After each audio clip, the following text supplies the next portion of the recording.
by the greenwashing scrutiny, then this is to make the ESG disclosure and financing commitment verifiable, governance-backed, and consistently documented.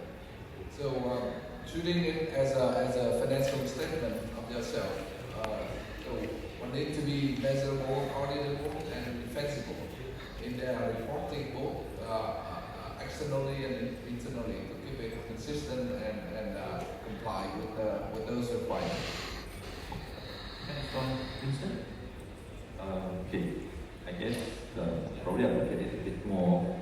I mean, I hear from my internal friends and agree with all of that. But maybe I'll approach it from probably a more practical way of solving this. Because as Kunal just said, right, it's all about evidence supporting your disclosure. It's very much, I mean, me doing M&A and all, it's very much like a representation of warranty that you give that people can find. So what's greenwashing? Basically, I'm saying that, well, this is a green project, and somewhere now I'm proving it's not a green project, and that's where the trouble starts, and that's where the litigation starts. So it's very much like a representation and warranty. Now, so what is it all about? It's all about substantiating the representation, the warranties that you're making, the statements that you're making, and how we then mitigate this risk, which is I think the question here. I think it's the approach that we should take is you look at more like any financial audit. So if you look at financial audit and how a company protects itself when it makes representation when it's financial standing, this is almost the same thing. So what must you have? I guess the first thing would be the board of directors must be, of course, on board on this thing. The board of directors must sign off on it, like financial statements.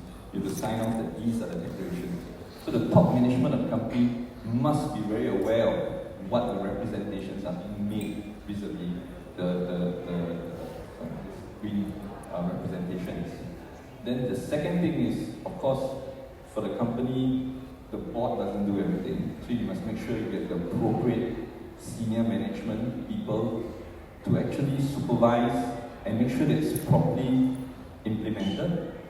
That's very important. So there must be someone that's in charge, is responsible, who reports to the board, to make sure that the representations are done correctly. And third, I think not just doing it properly, but doing it in compliance with the globally accepted standards. So I think some of the standards that were mentioned, one of them by my colleague here is the CSRD, and the other one is the ISSB. So other than all these, then at the end of the day, you should get a third party to review it, audit it, test it, and sign off. So I think that's the best way for corporation to protect itself from greenwashing litigation. Sorry. Thank you so much, gentlemen. Now, we have been talking about ESG financing and the reasons why companies are adopting ESG and green financing. They're incentivized. Now the question, of course, is in the future, because there's so much talk about ESG and going green, whether is there a possibility that at least in certain industries, certain sectors, it will become mandatory. So this is a question which I want to put forward to Kenichi-san, Winston, and Juan. So given the evolving global push for sustainability, do you foresee ESG financing becoming mandatory in certain sectors? And what legal or market shifts would accelerate that transition? So if I can just Kenichi-san to share his thoughts with us. Yeah, thank you. In my opinion, a direct and legal mandated ESG financing